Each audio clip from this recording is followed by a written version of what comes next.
Students, good morning. हम last class में हम डाइकार्बोक्सिलिक एसिड्स के कंपाउंड्स की स्टडी करी थी हमने, सक्सिनिक एसिड, मैलोनिक एसिड। आज हम थैलिक एसिड की स्टडी करेंगे। थैलिक एसिड भी एक डाइकार्बोक्सिलिक एसिड है, लेकिन ये एरोमेटिक डाइकार्बोक्सिलिक कैटेगरी में आता है।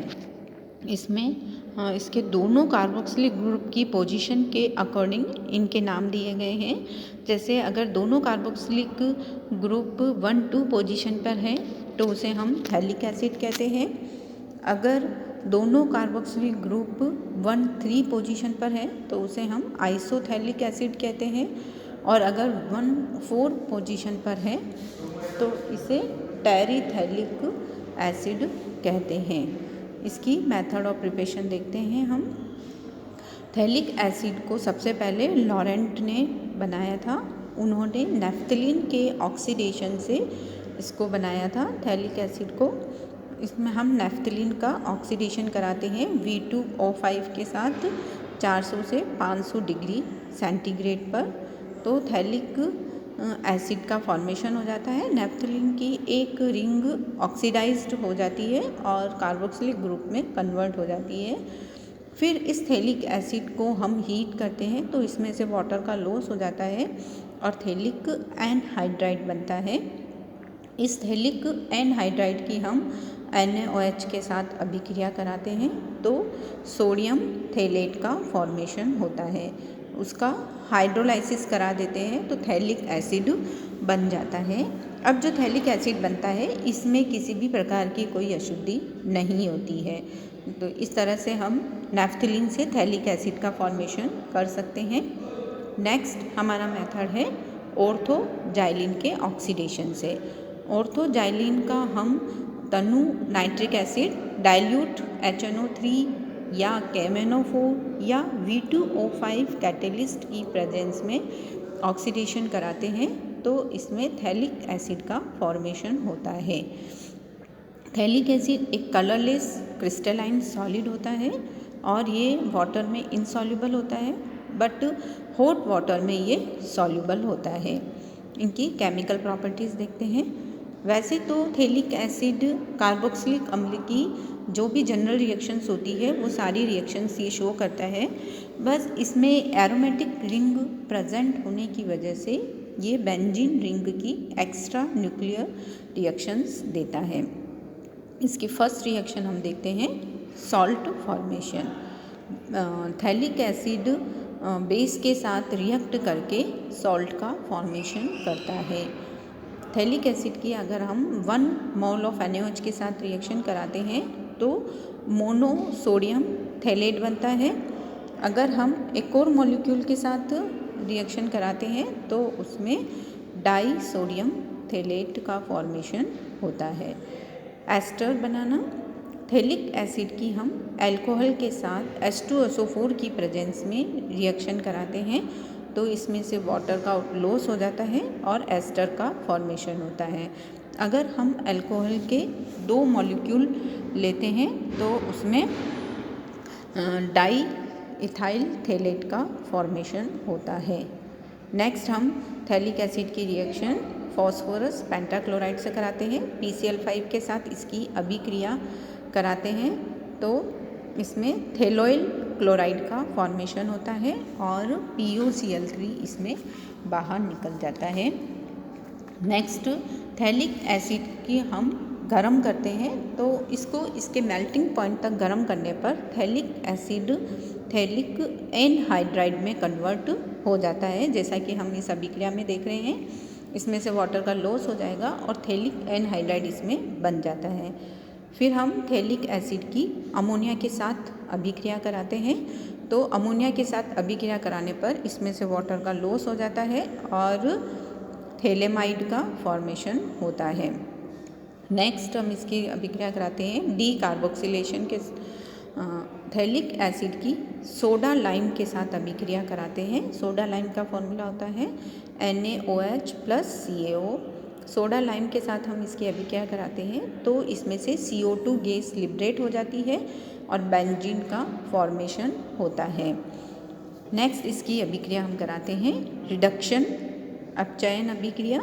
थैलिक एसिड का सोडियम अमलगम के साथ HCl की प्रेजेंस में रिडक्शन कराने पर इसकी बेंजीन रिंग रिड्यूस हो जाती है। इसमें हम 1 बाय 1 इसके तीनों बॉन्ड को रिड्यूस कर सकते हैं। एक एक करके हम इसकी सोडियम अम्लगम के साथ अभिक्रिया कराते हैं तो इसके तीनों बॉन्ड जो होते हैं वो रिड्यूस हो जाते हैं और लास्ट में हमें हेक्सा हाइड्रोथैलिक एसिड प्राप्त होता है। नेक्स्ट हम इसकी अभिक्रिया कराते हैं मर्क्यूरेशन मर्क्यूरिक एसीटेट के साथ। इसे हम मर्क्यूरेशन अभिक्रिया भी बोलते हैं। मर्क्यूरिक एसीटेट के साथ हम इसकी अभिक्रिया कराते हैं तो इसमें से एक मॉलिक्यूल ऑफ एसिटिक एसिड निकल जाता है और Hg जो है वो एनहाइड्राइड वाले पोजीशन पर जाकर जुड़ जाता है। फिर हम इसे हीट करते हैं तो इसमें से CO2 का लॉस हो जाता है और इसमें से मर्क्यूराइज्ड कंपाउंड का फॉर्मेशन होता है। तो ये सारी हमारी थैलिक एसिड की केमिकल रिएक्शंस थी। थैलिक एसिड को हम एज ए डाइज की तरह यूज़ कर सकते हैं। इसे हम प्लास्टिक या दूसरे इंडस्ट्रियल यूजेस में हम इसका यूज़ कर सकते हैं। नेक्स्ट हमारे अभी हम डाइकार्बोक्सिलिक एसिड्स की स्टडी कर रहे थे, अब हम हाइड्रोक्सी एसिड्स की स्टडी करते हैं। हाइड्रोक्सी एसिड्स का मतलब होता है कि इसमें कार्बनिक यौगिक में कार्बोक्सिलिक ग्रुप के साथ साथ OH ग्रुप भी उपस्थित होता है, उन्हें हम हाइड्रोक्सी एसिड्स कहते हैं। हाइड्रोक्सी एसिड्स मोनोबेसिक, डाइबेसिक और पॉलीबेसिक होते हैं। इनमें OH की संख्या के आधार पर ये एक से अधिक हो सकते हैं और उन्हीं के आधार पर इनके नाम लिखे जाते हैं। जैसे अगर किसी में एक OH और एक COH ग्रुप है तो उसे हम बोलेंगे ग्लाइकोलिक एसिड। इसी तरह से अगर एक कार्बन बढ़ गया है तो lactic acid, tartaric acid, malic acid, citric acid, जैसा कि हम यहाँ पर देख रहे हैं, ये सब इनके OH ग्रुप और इनके COH ग्रुप की संख्या के आधार पर इनका नाम लिखा गया है। तो हाइड्रोक्सी एसिड्स में हम सबसे पहले पढ़ेंगे मैलिक एसिड। देखिए बच्चों, जैसा कि हमने सक्सिनिक एसिड पढ़ा था तो सक्सिनिक एसिड का हमारा फॉर्मूला होता है CH2COOH और CH2COOH। अगर हम उस CH2 के में से एक हाइड्रोजन को OH ग्रुप से रिप्लेस कर दें तो वो हमारा मैलिक एसिड बन जाता है। मैलिक एसिड स्वाद में खट्टे होते हैं और ये हमें अंगूर, सेब और उनसे प्राप्त होता है। इसे सर्वप्रथम कच्चे सेब से प्राप्त किया गया था तो उसके नाम के आधार पर ही इसे मैलिक एसिड कहा जाता है। अब हम इसकी मेथड ऑफ प्रिपरेशन देखते हैं मैलिक एसिड की। मैलिक एसिड को हम नेचुरल फॉर्म से भी प्राप्त कर सकते हैं। नेचुरल रूप में ये हमें सेब से, बेर से, अंगूर से प्राप्त होता है और इनके रस को हम प्राप्त कर लेते हैं। फिर हम इसे दूध या चूने के साथ उबालते हैं और इसके प्राप्त अवशेप को हम छानकर तनु H2SO4 के साथ उसकी अभिक्रिया कराते हैं तो हमें मैलिक एसिड प्राप्त होता है। नेक्स्ट इसकी मेथड ऑफ प्रिपरेशन देखते हैं हम टार्ट्रिक एसिड के आंशिक अपचयन से। टार्ट्रिक एसिड का हम 2HI हाइड्रोआयोडिक कंपाउंड के साथ इसकी अभिक्रिया कराते हैं तो इसके एक ग्रुप का रिडक्शन हो जाता है और रिड्यूस होकर वह CH2 ग्रुप में कन्वर्ट हो जाता है और उसमें से H2O और I2 उसमें बाहर निकल जाती है। देखिए, ये हमेशा हमें ध्यान रखना है कि जब भी हम HI के साथ अभिक्रिया कराते हैं तो उसमें I2 गैस उसमें हमेशा लिबरेट होती है। नेक्स्ट हमारी रिएक्शन है अल्फा ब्रोमो सक्सिनिक एसिड के साथ। हम इसकी अभिक्रिया AgOH के साथ कराते हैं, हाइड्रेट AgOH के साथ कराते हैं तो इसमें Br ग्रुप जो है वो OH ग्रुप के साथ सब्स्टिट्यूट हो जाता है। इसमें AgBr बाहर निकल जाता है और मैलिक एसिड का फॉर्मेशन होता है। नेक्स्ट है मैलिक एसिड का हम हाइड्रोलाइसिस कराते हैं। मैलिक एसिड का एसिडिक मीडियम में वाटर के साथ हाइड्रोलाइसिस कराने पर एक कार्बन पर हाइड्रोजन और दूसरे कार्बन पर OH ग्रुप जुड़ जाता है और मैलिक एसिड का फॉर्मेशन होता है। अब हम इसकी केमिकल रिएक्शंस देखते हैं। मैलिक एसिड में OH ग्रुप और COH ग्रुप दोनों ग्रुप उपस्थित होते हैं, तो यह दोनों ग्रुप की केमिकल रिएक्शंस शो करता है। CO कार्बोक्सिलिक ग्रुप की, और इसमें OH ग्रुप जो होता है वो सेकेंडरी होता है, तो ये सेकेंडरी अल्कोहल की केमिकल रिएक्शंस को शो करता है। इसमें हम इसकी फर्स्ट अभिक्रिया देखते हैं, हीट का इफ़ेक्ट। मैलिक एसिड को 150 से 180 डिग्री सेंटीग्रेड पर गर्म करने पर यह मैलिक एनहाइड्राइड और फ्यूमेरिक एसिड में कन्वर्ट हो जाता है। इन दोनों का हमें इसमें मिश्रण प्राप्त होता है। देखिए, मैलिक एसिड को जब हम हीट कर रहे हैं तो अगर इसमें से 2 मॉलिक्यूल ऑफ वाटर का लॉस हो जाता है तो वो मैलिक एनहाइड्राइड का फॉर्मेशन करते हैं, और अगर इसमें से एक वाटर मॉलिक्यूल का लॉस होता है तो वो फ्यूमेरिक एसिड में कन्वर्ट हो जाता है।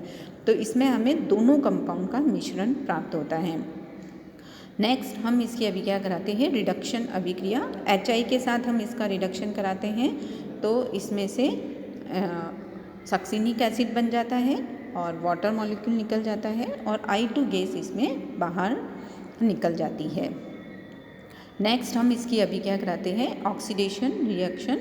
मैलिक एसिड का केयरफुली हम KMnO4 के साथ ऑक्सीडेशन कराते हैं तो इसमें OH जो सेकेंडरी ग्रुप होता है वो कीटो ग्रुप में कन्वर्ट हो जाता है, और फर्दर उसका ऑक्सीडेशन ये इसका जो कीटो ग्रुप होता है वो कीटो से इनोल रूप में भी परिवर्तित हो सकता है। यदि हम इसका ऑक्सीडेशन क्रोमिक एसिड के साथ कराते हैं तो उसमें मैलोनिक एसिड हमें प्राप्त होता है, उसमें H2O निकल जाता है और CO2 इसमें बाहर निकल जाता है। तो मैलोनिक क्रोमिक एसिड से इसका ऑक्सीडेशन कराने पर इसमें से एक कार्बन का लॉस हो जाता है। नेक्स्ट हम इसकी अभिक्रिया कराते हैं कंसनट्रेट H2SO4 के साथ। कंसनट्रेट H2SO4 के साथ इसकी अभिक्रिया कराने पर इसमें से इसका जो कंपाउंड होता है वो ब्रेक हो जाता है और इसका जो सेकेंडरी अल्कोहल वाला जो कार्बन है वो एल्डिहाइड कार्बन में कन्वर्ट हो जाता है। इसमें फॉर्मिल एसिटिक एसिड बनता है और एक तरफ इसमें फॉर्मिक एसिड का फॉर्मेशन होता है। तो ये जो थी ये हमारी मैलिक एसिड की केमिकल रिएक्शंस थी। मैलिक एसिड को हम एज ए मेडिसिन्स की तरह इसका यूज़ कर सकते हैं। इसके आगे हम नेक्स्ट क्लास में स्टडी करेंगे।